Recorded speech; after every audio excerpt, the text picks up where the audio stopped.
Boom. What's up, guys? Welcome to the second episode of Writer's Happy Hour. So today, got my first guest on here, the man, the myth, the legend, Mr. Macho Dan. Oh yeah. Oh, yeah. What's up? What's happening, pal? It's been Man, a not while. much. It's been a bit. It's been a minute for Been sure. a while, man.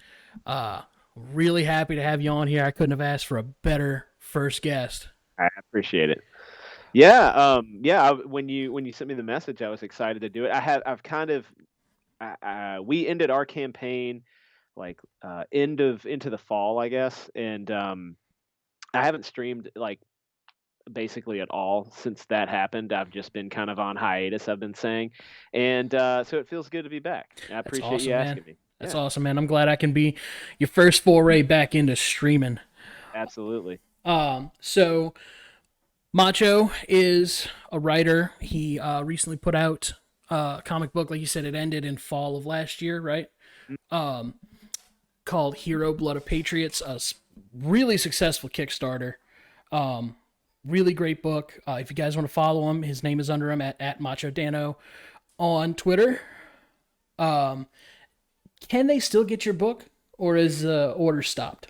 No, well, right now our Indiegogo, that's what we chose to go with first, and it's done. That Indiegogo is done. However, after the first of the year, my co-creator, Muttman, and I, we're going to start our Kickstarter. It's the same book, but what we're doing is we over-ordered everything, Right. and so we're going to do a Kickstarter because there's a different audience on Kickstarter. It seems like there's a lot of people that are searching for new stuff. They typically gravitate towards Kickstarter. People who kind of have an audience usually use Indiegogo. It's also a little bit easier money-wise, stuff like that. So it's a long way of saying I'm going to be doing a Kickstarter sometime after the first of the year, and you'll have a chance to get the book. I will actually give you a link that is to the first 16 pages of the comic. Awesome. It's absolutely free. It's a digital download.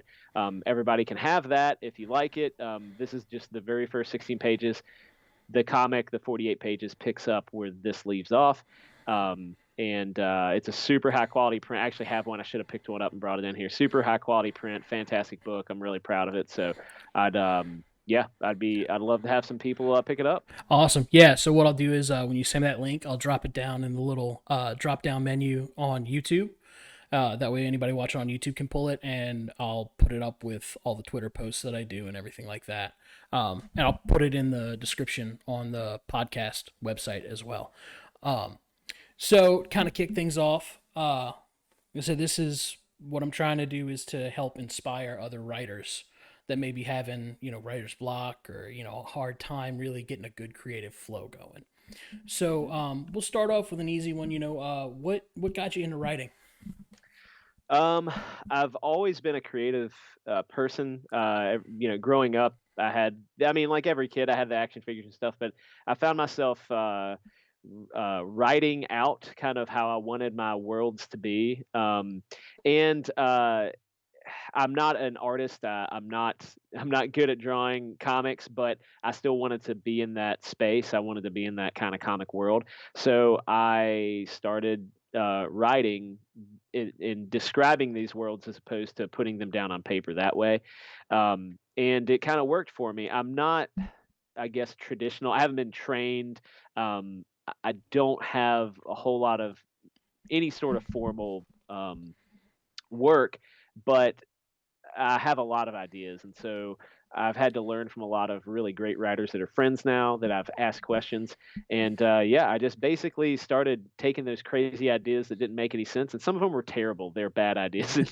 I'm glad that I didn't make those into anything. But some of the good ideas I've written down and written stories about them. And I have a bunch of stuff, a bunch of material lined up for the future. So yeah. Awesome. Yeah, I tend to get that way too. You kind of laying in bed at night and your brain starts racing and Yep. you get one of these crazy wild hair ideas and you write it down. You wake up the next morning and look at it and go, was I drunk or what happened there? Because that doesn't make sense. Yep. Yep. Sentient Absolutely. sentient Campbell's soup can. Where did that come from? Now that now that one is a good one. That is a one that I haven't thought of. Man. So what kind of so obviously reading through Hero, you pull a lot of inspiration from a lot of the 80s nostalgia of Yep. action movies and stuff like that. What inspirations did you use to draw from when making your comic book?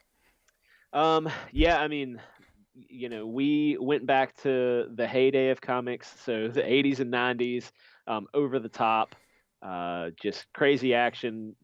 It's zombie super soldiers taking down communists. So, Yep. I mean, that is 80s and 90s action as you can get. Yeah. So obviously that's a heavy influence. We are both big fans of Captain America. There's a little bit of Captain America in there. Um, Deathlock was also kind of a little bit of um, uh, an inspiration. And then, funny enough, there's a little bit of Pinocchio in there if you Yeah. dig deep enough. So those are some of the characters we kind of use to create Hero himself, as you'll see him in the comic. Um, and as far as like the themes go, it was just it was real heavy pro America. We had to beat the commies. It's not the Cold War. It's a full on war. Like it's World War Right. Three, and America's up against the ropes. And what does America do? They win. We always win. So Yeah. that's the kind of book we wanted to make, a patriotic, just kick ass action movie in a comic book.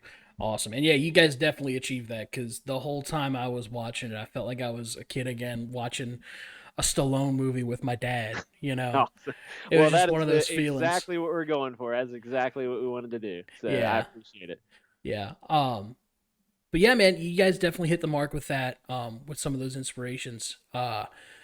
What other so when you did your writing process, what did you do to kind of get yourself into a zone to start writing? Like what kind of music did you use? What kind of setting did you like to have around you? You know? Yeah.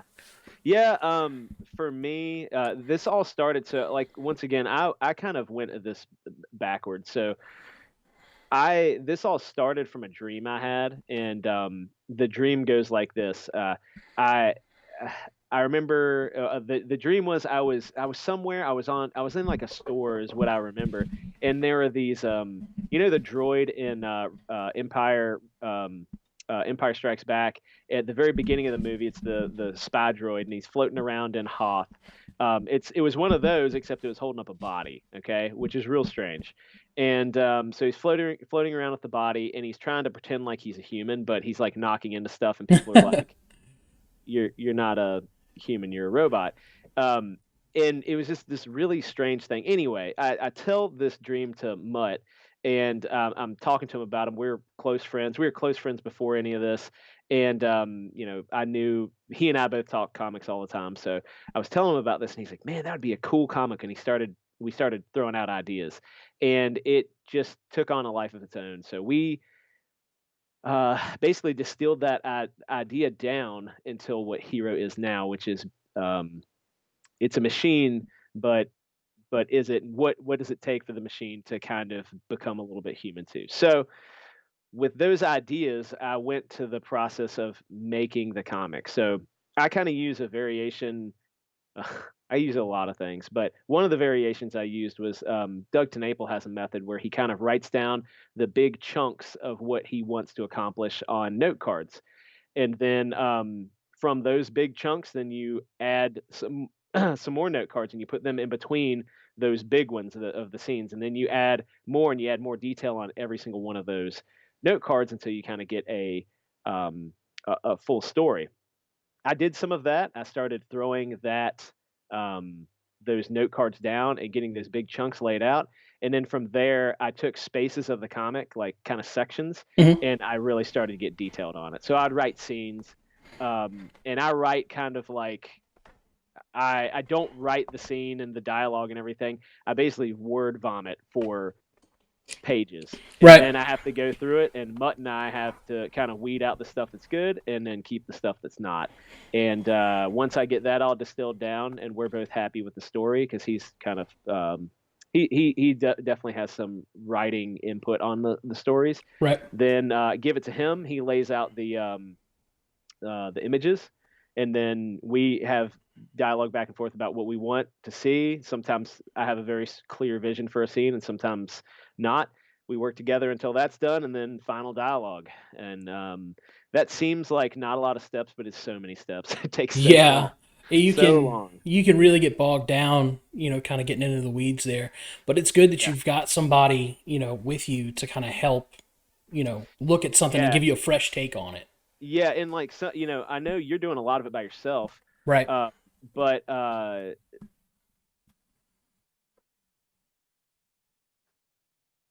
Oh, comic out is finding somebody who is.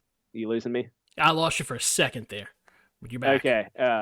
I'm gonna try to. I'll probably have to jump on my phone here. But anyway, I was gonna say is finding somebody you really trust, somebody you can work well with, and then um, really leading into them for help. Like, so you're a writer, you get an artist you can really trust, and develop a really good friendship and work with them to make that book.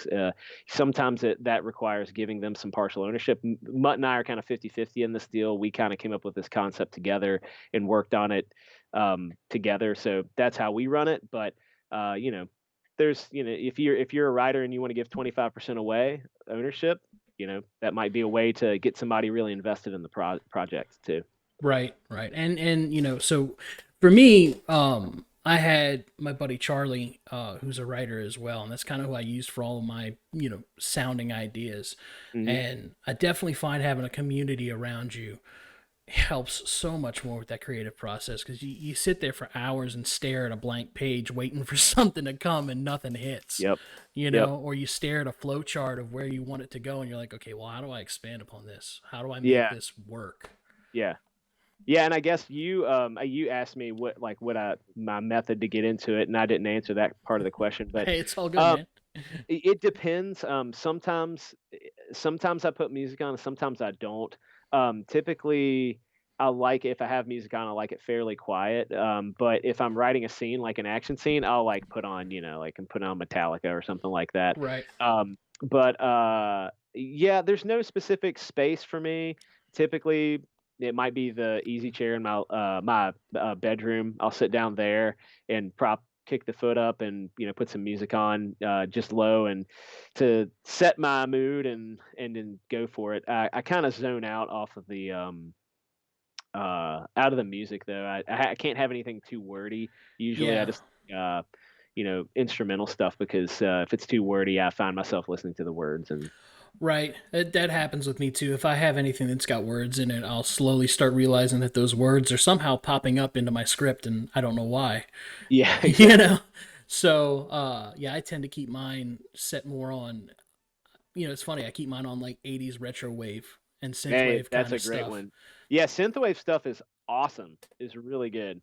Um, there's one on Spotify. I can't remember what it is right now, but it's really good. Yeah, yeah, I found a few. There was a few that I found that I listen to when I write, and it helps a whole lot to get the juices flowing. Um, so coming up with characters. So I know you said that you had the dream with the Star Wars droid kind of floating a dead body Yeah. around, but Yep. so how do you build those characters from that dream? Like, how do you take that dream and just kind of expand on it and make those characters in? Like, do you think of like, so the way I do things is when I think of a character, I kind of put an actor to them, and I build Yeah. it around how I want them to, how I would want that what actor I would want to portray them. Sure. Because it Yeah. helps me kind of figure out, okay, well, this guy is going to be like Ryan Gosling in Drive, so I'll start Hmm. wrapping that dialogue and the way he acts around that. So was Yeah. there anything like that that you kind of used to help develop Um. characters? Um. I've certainly done that before. I think that's probably a pretty tried and true method. This time with Hero, so a little bit about. I'll give you a little bit about that character and then why it would be hard to kind of make him that way. So Hero himself, it's an acronym and it stands for Hardware Integrated Reanimation Ordnance. And what it was, it starts out as kind of a machine. It looks like a backpack with legs, okay?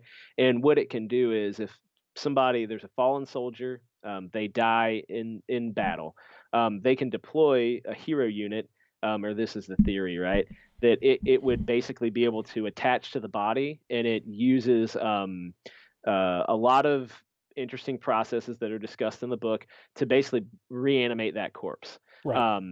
So in the process of this story, you're going to find out that, um, and I guess spoiler warning, but it won't ruin too much. But I mean, that machine has some bugs in the system, Right. and it becomes a little bit more. And the way it becomes a little bit more than just machine is unique, and you'll find that out. But Right. um, it that character couldn't be I couldn't envision him being or her.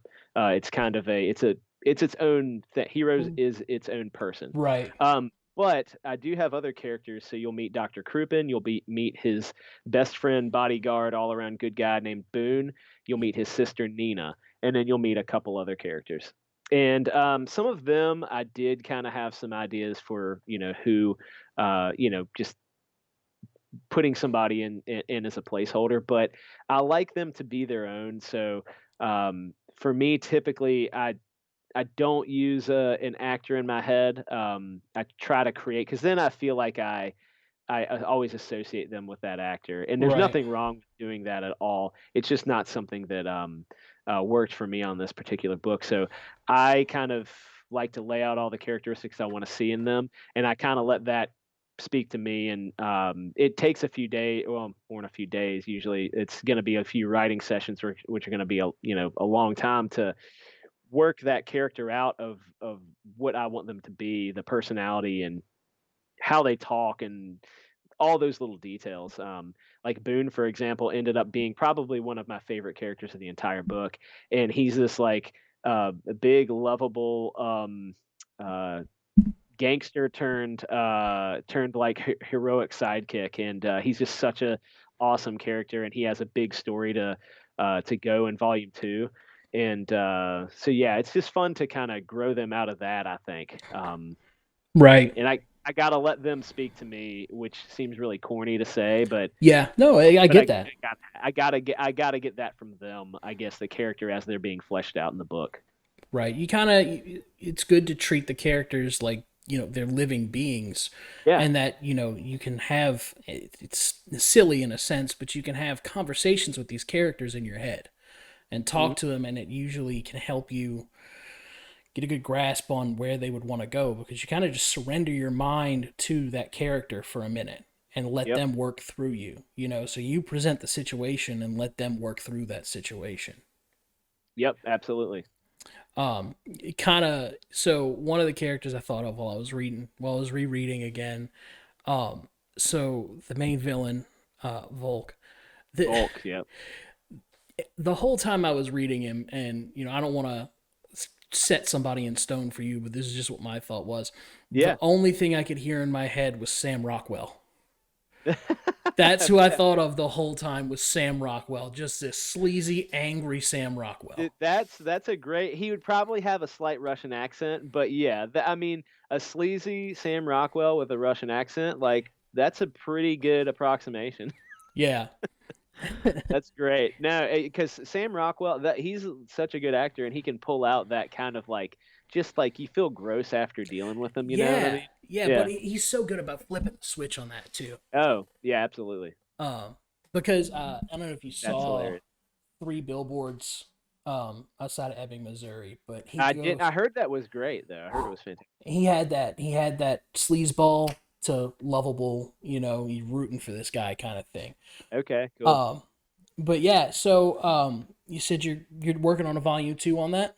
Yeah, working on volume 2. So that we are just now.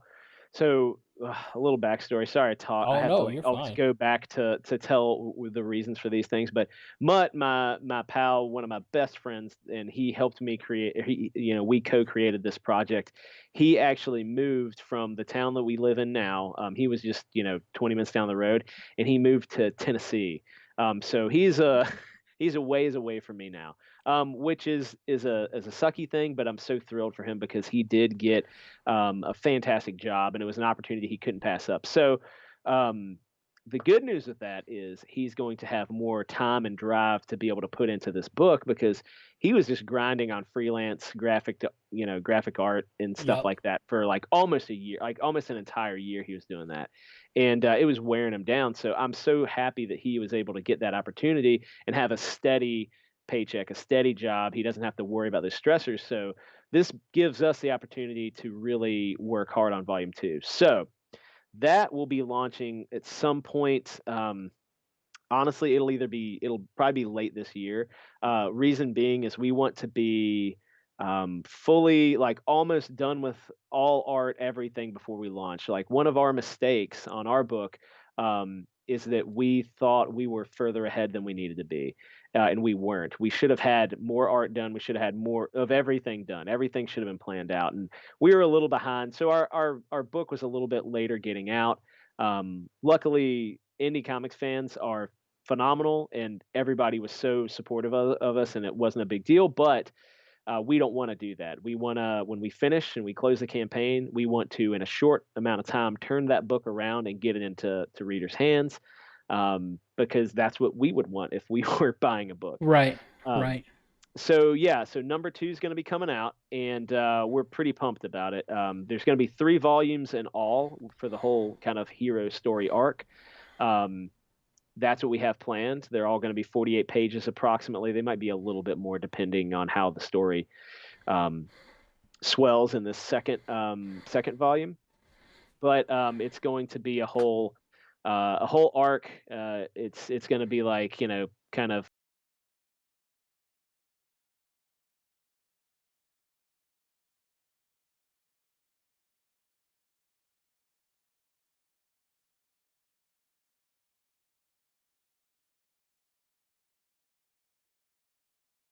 Right. That's awesome. That's awesome. I'm glad you guys are continuing it. Like I said, I really, really, really enjoyed that first book, and I'm looking forward to the second one. I'll be one of the first ones on when you guys go live on that Kickstarter, man. I'll be right there. So on the subject of the Kickstarter, I know you had said, oh, the volume cut on us. Oh, hang on. Oh, Dan's volume cut out. That's no bueno. No, hang on. I lost you here. Hold on. Let me try and do some stuff here. Mm, let's see. Talk again for me. testing. There you Can you hear go. me Now now? All you're right, back now. cool.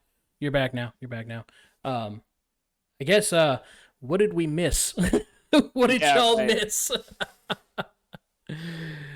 It's coming back. Hang on. Um, so while we wait for that to pop up, we can come back to whatever they need. Um, what so what on the subject of the Kickstarter, I know you had said that you had wished you'd had more of a more complete product by the time you had put it out.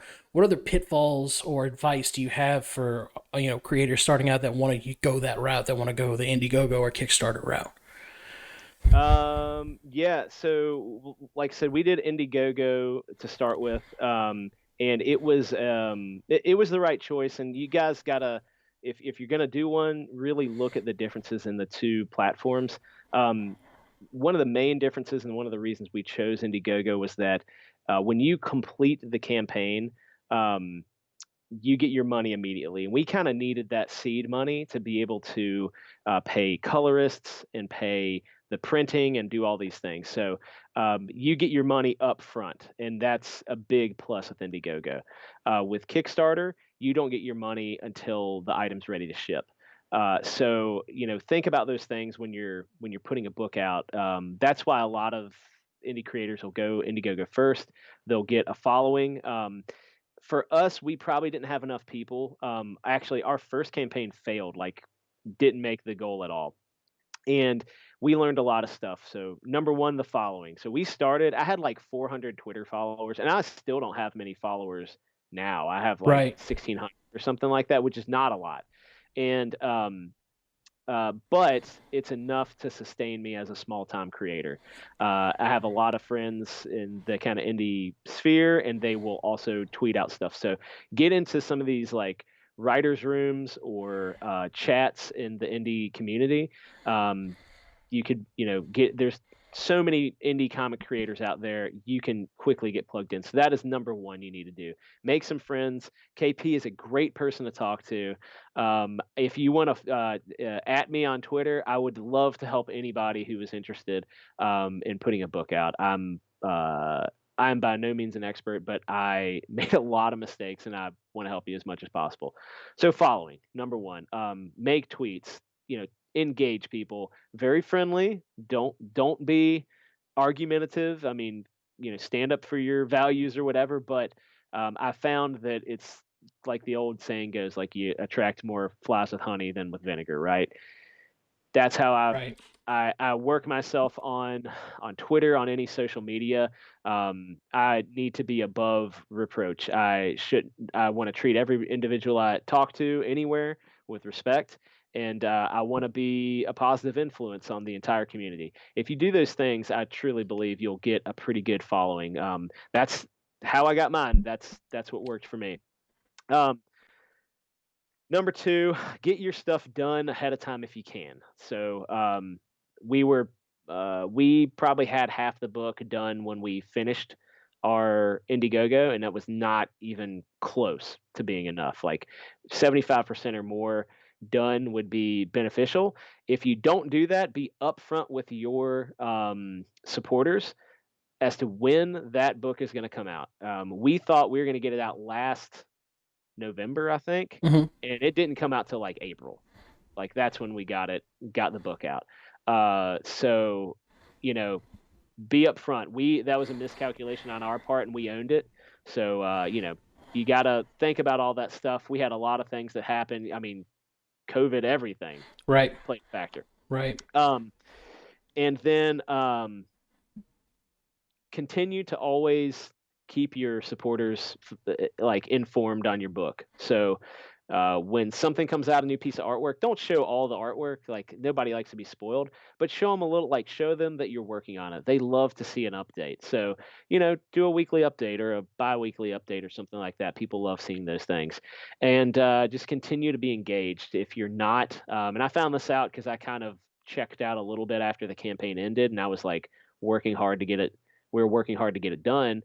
I kind of checked out, and people were like wondering if I like ghosted, but that wasn't the case. So keep people in the loop. That's kind of a big one too. They like you. They like you as a creator. That's why they supported you, and you got to sell yourself. So continue to sell yourself. Make yourself available. Um, yeah, I'm sure there's tons of other Oh things I yeah. can Yeah. think Yeah. of.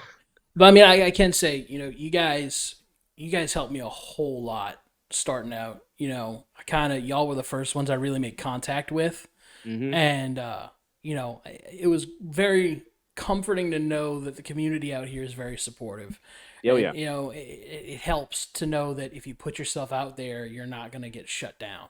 Yep. You're gonna have people that are there that are that want to lift you up and Yep. help you out. And you know, uh, finding out, even starting this podcast, I kind of was like, how am I going to promote this? How am I going to get people to come and see it? And it's just like, you got to take that risk. You got to jump out there. And, I Yep. was telling the guys in one of my Discord channels the other day that, passion shows through Mm. whenever in everything you do. And people can always tell if you've got passion behind what you're doing. And that goes a long way.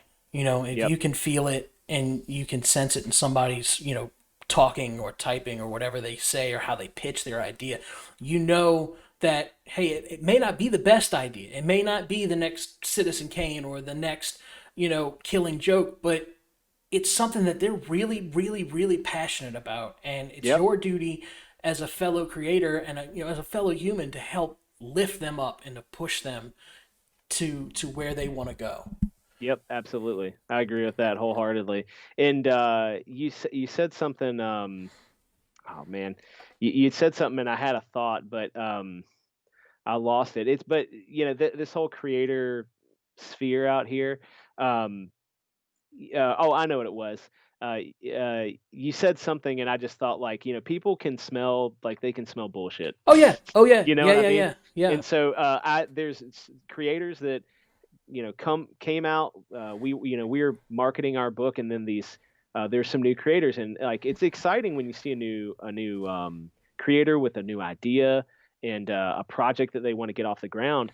But you can typically tell pretty quickly if they're full of it or not, because we've had some that showed up out of nowhere, like put this thing out there, and then they get ugly, and you can tell pretty quickly that they are not going to be somebody that you want to put your money or your time behind. Right. Um, and it is really cool though when other people show up and you meet these other creators and they come out of nowhere and they ask for some assistance and you help them out, and then they have your back from then on. Like, and it's just it's a great community to be a part of. There's certainly you can find the negative or the nasty parts of this community. If you look for it, you can find it.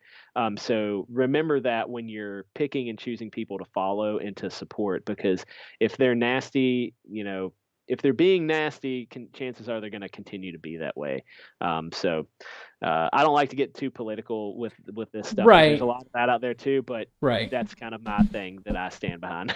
No, and you don't have to get political with it, man. Like you said, if your content's good, if your passion's there, and if you're not just blowing smoke, Yep. you're gonna be fine. Yep. Whatever you're Yep. putting out, you're gonna be fine. People are gonna want to come around to it. The indie culture around comic books is skyrocketing right now. Yep.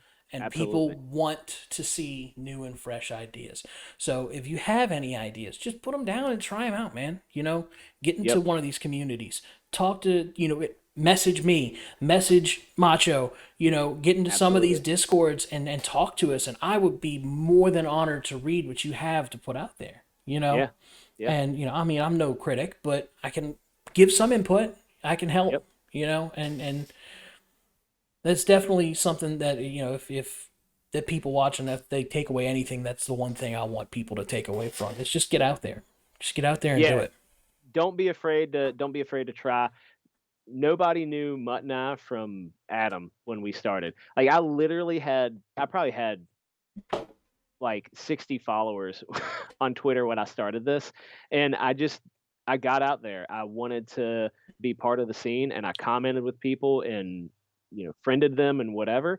And the indie comic scene, once again, like, this is the last thing I'll say about it, but if you are genuine and you have an idea that and you're willing to put it out there, you're going to get some support. And you might find an artist, you might find a writer, you might find people that'll be lifelong friends out of this. So, get out and try it. Don't be afraid. That's the biggest piece of advice, I think.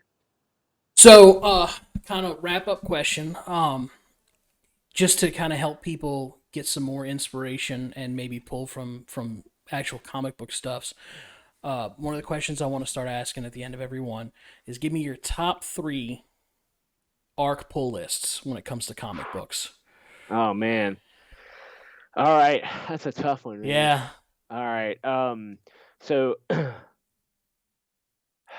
I have a couple. They're not current, but a couple semi last 10 years that I really, really, really enjoy. The first one I'll go with is and I well, it's the Rick Remender run of the Uncanny X-Men. Okay. Um, and it is just such a good comic book run.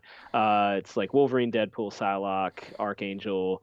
Anyway, they're fighting Apocalypse, and they're basically sent on a mission to assassinate young Apocalypse.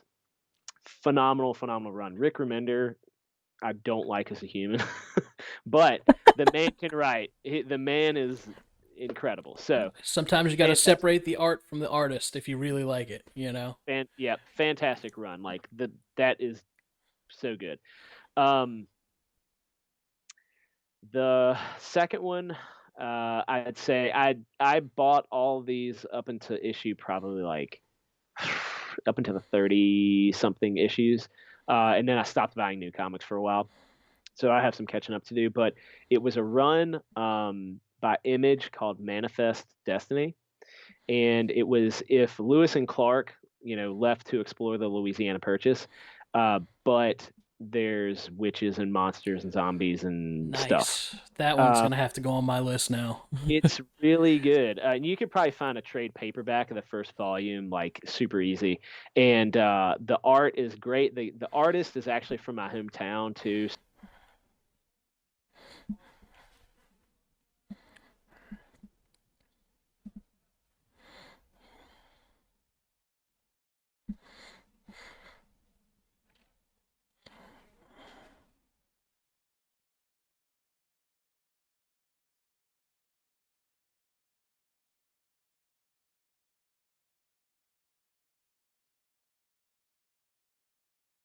That works. That works.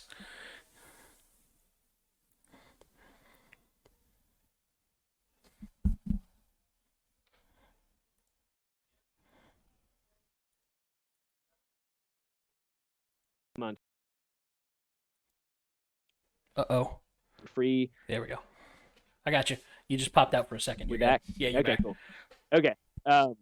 So Daniel Warren Johnson is fantastic. He has some incredible comics out there. If you go on his website, I think he has a bunch of free comics, some Star Wars stuff, and he has a issue coming out. I mean, it might be this month, but it is a new book based on Beta Ray Bill, and it looks incredible.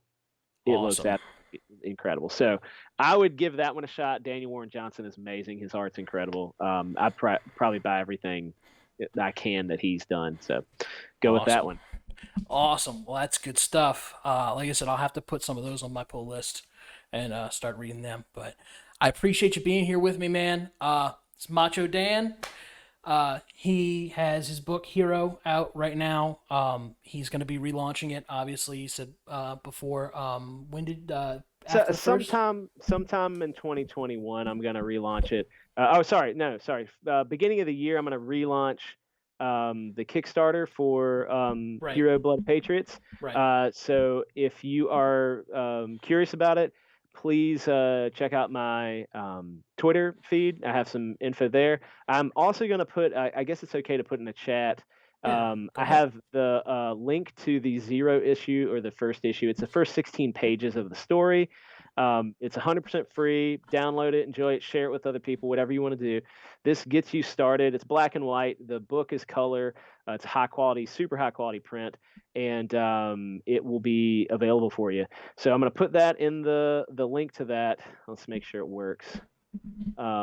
If not, you can just send it to me in Twitch or whatever, or not Twitch, Twitter, and I'll just put it up there real Okay. quick. Yeah, it's doing something that like wants me to log in. I'll Yeah. Just send. any of you guys, yeah, any of you guys in the chat, if you want it, I'm gonna give it to KP. He's gonna put it out on Twitter, or Yep. if you follow me, we'll put it out on Twitter. And then also, one more link I'm gonna give you. I won this contest recently, and it's a 4-page mini comic called Lunch Meat, and it's Nice. really funny and a great, fantastic artist. A good friend of mine did this for me too, and I'm gonna get that's free as well. I just want people to have it and read it and enjoy it. So Awesome. For both of sure. those will be for you, and anybody that wants to download them. I'll put them in the YouTube link as well down at the bottom. You guys want to read them? It's down there. Go ahead and click. Give my man some love. I Uh, appreciate it. yeah, buddy. So, like I said, be on the lookout. First of the year for the relaunch, well, reopening of the Indiegogo for Hero Blood of Patriots, and then hopefully towards the end of the year, we're looking at book 2. Yeah, that's the plan as of right now. That's what we're gonna try to do. Awesome. Well, you guys stay posted for that. I will see y'all next week. Peace out.